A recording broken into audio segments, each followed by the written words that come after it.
Dear students हैं, आज spoken में अगला यूज़ है आपके लिए जो ही बहुत ज़बरदस्त है और बहुत ही उपयोगी है, जिसका नाम है द यूज़ ऑफ व्हाइल। तो बोलने इसका मतलब होता है ते समय और ते मीन्स व्हाइल शब्द का दो अर्थ निकलता है। पहला एक होता है ते समय और एक होता है ते। तो दोनों को सेपरेट से पढ़ना है, अलग अलग ढंग से पढ़ना है। उसके पहले मैं आपको एक बात बताता हूँ। इससे एक बच्चा था स्पोकन में, मतलब वो गया विद्यालय में, तो उसके मास्टर जी ने पूछा please tell me your father's name in English. अपने पिताजी का नाम अंग्रेजी में बताओ। तो बताता क्या है अपने पिताजी का नाम? बोलता है ब्यूटीफुल रेड अंडरवियर। वो तो बोलता है मेरे पापा का नाम क्या है? ब्यूटीफुल रेड, उसके बाद अंडरवियर यही वो। तो इसको सुन करके मास्टर बोला बकवास, नॉनसेंस कर रहे हो, ये कैसा नाम है तुम्हारे? बोला गुरुजी आप ही ने तो बोला अंग्रेजी में अपने पापा का नाम बताओ, तो मैं बताया हूँ। तो बोला कैसे? तो कहा यहाँ पर ब्यूटीफुल का मतलब क्या हो गया? सुंदर। रेड का मतलब लाल। अंडरवियर का मतलब चड्ढा। तो इनके पापा का नाम क्या था? सुंदर लाल चड्ढा। तो मास्टर साहब अवाक रह जाते हैं। तो ऐसे से ये वर्ड स्पोकन में आप लोग को सीखना है। तो बहुत सारे वर्ड आप लोगों को सिखाएंगे, बट आप लोग वीडियो को पूरा देखिएगा, तभी पूरी जानकारी ले पाएंगे। तो अब हम अपने टॉपिक की तरफ चलते हैं। दो शब्द है, मतलब दो अर्थ निकलते हैं किसके? व्हाइल शब्द का। व्हाइल ते समय ते। तो पहला हम आज इसको कवर करेंगे, ते वाले को कवर करेंगे, फिर अगली वीडियो में व्हाइल को मतलब ते समय को कवर करेंगे। तो पहले इसका रूल देख लेते हैं। सब्जेक्ट है, उसके बाद एमबी सेकेंड, ये आपके टेंस के अकॉर्डिंग हो जाएगा। यहाँ पर हम we can use AT means according to tense, ये जा सकता है मतलब। लेकिन 90% वाक्य पास्ट इंडिफिनिट में होते हैं, इसलिए I have written the formula of past indefinite. हम पास्ट इंडिफिनिट के फार्मूले को लिखे हैं। उसके बाद देखें, ऑब्जेक्ट में 3 शब्द होता है, क्या, किसको, किससे, और इसका कनेक्शन किस पे होता है? एमबी पर होता है। उसके बाद अदर में 4 शब्द होता है, कहाँ, कब, क्यों, कैसे। इसका भी प्रश्न हम लोग एमबी पर ही करते हैं। तो एग्जाम्पल में लिया गया है, जैसे बोलते हैं सांप सरकते सरकते सरपत में सरक गया। तो इसका मतलब है, देखिए इसका पहले बात तो भाव समझिएगा। अंग्रेजी बोलने से पहले we should understand the sense of the sentence. हमको सेंस समझना है कि ये सांप सरकते सरकते सरपत में क्यों सरक गया।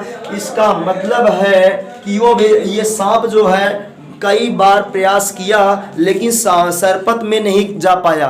रीजन हो रहा होगा कि जैसे वो सरपत ने अपना हेड डाला, हेड डालता, अपना मूड़ी इसमें लगाया, तो हो सकता है सरपत की पत्तियां उसको चिढ़ ली, तो फिर सांप पीछे हट गया।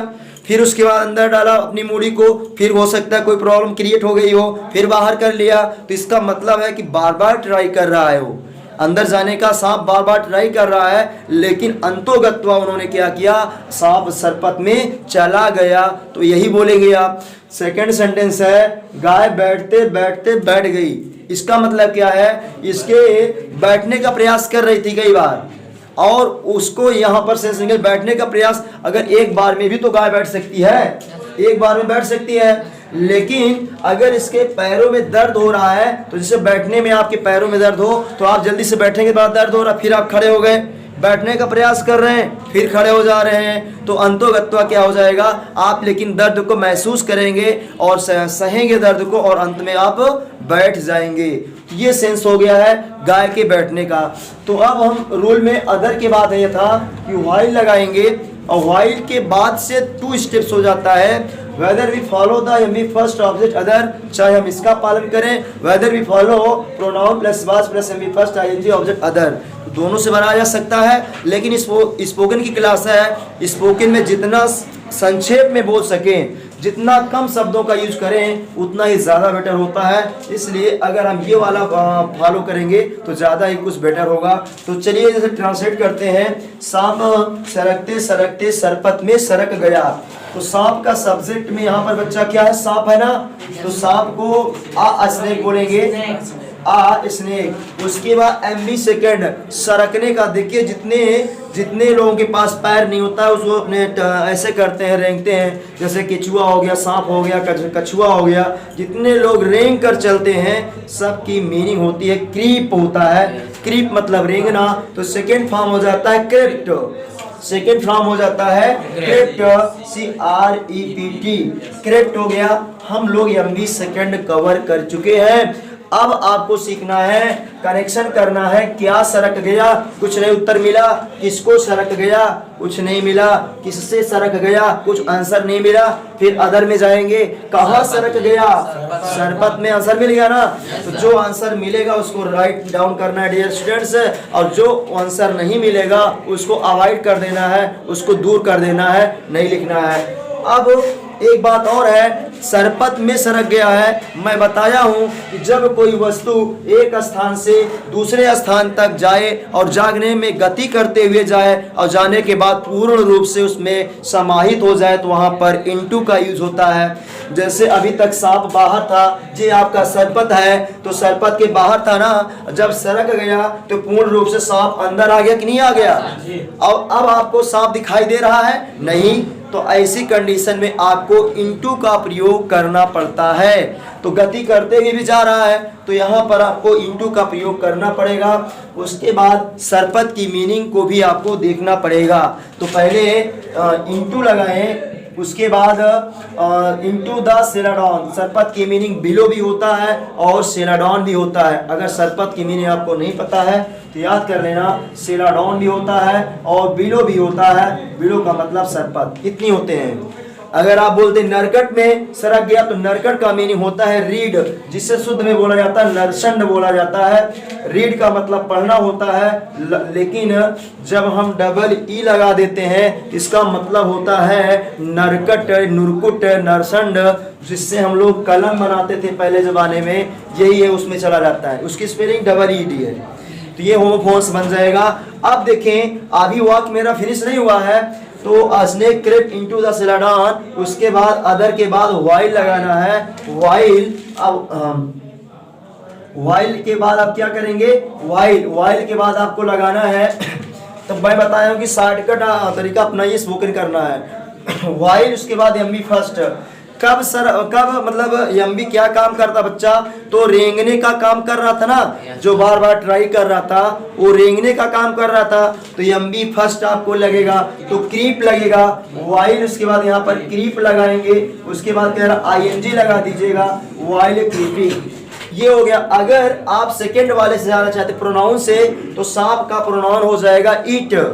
अगर वाइल के बाद अगर सेकेंड स्टेप पे जाना चाहते हैं तो इसका प्रोनाउन हो जाएगा इट हो जाएगा। उसके बाद वाज लगाएंगे, फिर यही क्रीपिंग लगाना पड़ेगा, क्योंकि एमबी फर्स्ट वही बनेगा ना, वाइल इट वाज क्रीपिंग। तो ये वाला वाक्य हमारा कंप्लीट हुआ है। इसमें कोई डाउट है? दो तरह से बनाया हूँ। सेकेंड वाला है गाय बैठते बैठते बैठ गई, आ काऊ लगा देंगे, आ काऊ, उसके बाद सैट डाउन बैठ गई है, फिर वही लगाना है कब बैठी है, जब। वाइल का मतलब जब। उसके बाद अब ये वाला हम एमबी फर्स्ट वाला फार्मूला अपना रहे हैं, ये वाला फार्मूला। अब चाहे तो आप इसको भी अपना सकते हैं। काउ सेट डाउन, वाइल, उसके बाद क्या काम कर रही थी, बैठने का, सिटिंग, तो SITTING, सिटिंग, बस हो गया। उसके बाद मोहन पढ़ते पढ़ते सो गया, तो यहाँ पर मोहन, इसके बाद हो जाएगा मोहन, उसके बाद सेलेक्ट, मोहन सेलेक्ट माने सो गया है। वाइल, उसके बाद क्या कर रहा था, रीडिंग लगा देंगे ना, वाइल रीडिंग, पढ़ने का काम कर रहा था। और ये जल्दी हो गया। अगर इसका प्रोनाउन वाला हम वर्जन बोलेंगे तो Mohan select while he was reading, ऐसा बनेगा, लंबा बनेगा। तो अगर देखिए दो कंडीशन होती है, जब स्पोकन करते रहते हैं तो एक ऐसी स्थिति आ जाती है शुरुआत में कि हम अपने शब्दों को लॉन्ग करना चाहते हैं, कि मतलब हमारे माइंड में नया शब्द नहीं आ पा रहा है, तो उस समय जो वर्ड हमारे माइंड में आया है उसको हम लंबा खींच करके बोलेंगे, जिससे उसके बीच में मेरे माइंड में अगला शब्द आ जाएगा। अगर जल्दी जल्दी बोलना है तो शॉर्टकट तरीका अपनाइए, आपको थोड़ा आहिस्ता आहिस्ता बोलना है तो लॉन्ग टर्म को अपनाइए, जिससे होगा कहीं हम माइंड में हमारे शब्द आ जाए। जो a cow sat down while it was sitting. आराम से भाषण देना हो इंग्लिश में और फास्ट बोलना है, a cow sat down while sitting, दोनों बन सकता है। तो अभी एक आध एग्जांपल और ले लेता हूँ, टेंस को चेंज करके, टेंस को चेंज कर देता हूँ। अगर इतना आएगा तो आप बना सकते हैं। टेंस को चेंज कर रहा हूँ, उसके बाद फिर एग्जांपल ले रहा हूँ। देखिए अगला वाक्य है, ललिता कार्य करते करते थक जाती है। तो यहाँ पर देखें ते तो आया हुआ है, लेकिन यहाँ पर एक टर्म आया हुआ है थक जाना। तो इसका यूज अलग से होता है, टायर आपका यूज होता है। थक जाना, ऊब जाना, मर जाना, हार जाना, परेशान हो जाना। अगर जहाँ पर ऐसे शब्द आ जाते हैं वहाँ पर हम यूज करते हैं टायर ऑफ। टायर ऑफ का यूज करते हैं तो जो ये वाली एमबी है ना, तो ये एमबी इसी में कन्वर्ट हो जाती है, यहीं पर लग जाती है। जैसे अभी अगली वीडियो में आपको बताया जाएगा, तो टायर्ड ऑफ का यूज होगा थक जाना, हार जाना, मर जाना, ऊब जाना, परेशान हो जाना, हैरान हो जाना। इतना शब्द अगर आता है तो वह होता है टायर ऑफ का यूज। तो यहाँ पर तो भले ते आया है, लेकिन थक जाने का शब्द आया है, तो इसको हम टायर ऑफ से भी बना सकते हैं। डायरेक्ट हो जाएगा ललिता, ललिता उसके बाद टायर्स, प्रेजेंट इंडेफिनिट टेंस है। हम यहाँ पर लिखें अकॉर्डिंग टू टेंस, जिस टेंस में ले जाना होगा आप ले जा सकते हैं। ललिता टायर्स, उसके बाद यहाँ पर तुरंत आप लगता है, आपके बाद वाइल के स्थान पर यहाँ पर आप आ गया है, और इसके बाद ये एमबी फर्स्ट लगता है। आपके बाद एमबी फर्स्ट क्या हो जाएगा, आप वर्किंग, वर्किंग हो जाएगा। तो ये हो गया ललिता टायर्स ऑफ वर्किंग। या अगर ऐसा करना हो कि ललिता टायर्स वाइल वर्किंग, तब भी जब हो सकता है, लेकिन थक जाने का यूज ही होता है टायर ऑफ, तो उसमें आपको नहीं दखलन में डिस्टर्ब नहीं करना है। मोहन नदी में नहाते नहाते डूब जाता है, ये वाला वाक्य आपका बनेगा वाइल से, क्योंकि डूब जाना वो टायर आपके यूज में नहीं आता है। तो इसमें है मोहन। अब यहाँ पर देखें, मोहन डूबने का मीनिंग क्या होता है, सिंक, लेकिन सिंक होता है निर्जीव वस्तुओं को डूबने के लिए। ध्यान से सुनिएगा, जब सिंक शब्द लगाते हैं तो जैसे नाव डूब गई अगर, या जहाज डूब गई, तब वहाँ पर सिंक लगेगा। और जब सजीव प्राणी डूबते हैं तो उसकी मीनिंग हम ड्रॉन लगाते हैं, DRAWN। और प्रेजेंट इंडेफिनिट में क्या जुड़ता है, यस, ड्रॉन्स हो जाता है। और कहाँ पर, in the river, in the river डूब जाता है ना, नदी में डूब जाता है। और कब डूब जाता है, वाइल बाथिंग, जब नहा रहा था, जब स्नान कर रहा था तभी तो डूब गया, वाइल बाथिंग। ये हो चुका है। अगला वाक्य है, चवन्नी चलते चलते घिस गई। तो चवन्नी का फर्स्ट ऑफ ऑल हम लोग मीनिंग ढूंढेंगे चवन्नी का।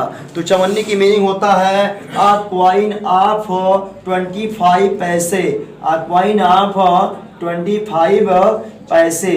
ये इतना बड़ा नाम हुआ है चवन्नी का, चवन्नी का या पैसे। तो क्वाइन ऑफ 25 पैसे, तो यहाँ पर पैसा लिखा जाता है, पैसा। तो इतना लंबा है मेरा किसका, चवन्नी की मीनिंग। उसके बाद घिस गई ट्रांस हमारा है पास्ट इंडेफिनिट, एमबी चलेगा, सेकेंड एमबी चलेगा ना। तो घिसने का मीनिंग होता है बच्चा, एक मीनिंग होता है रब, RUB, रब माने होता है रगड़ना या मलना। जैसे हमारे आंखों में कभी मच्छर वगैरह चला जाता है तो हम तुरंत अपनी आंख को रगड़ने लगते हैं या मलने लगते हैं, तो उसकी मीनिंग होता है RUB, रब। ये हमारा ट्रांसिटिव वर्ब है, टीवी है, लेकिन इसी को हम इंट्रांसिटिव वर्ब बनाने के लिए हम इसी में रब के साथ आउट जोड़ देते हैं। तो यही वर्ब हमारा हो जाता है इंट्रांसिटिव वर्ब।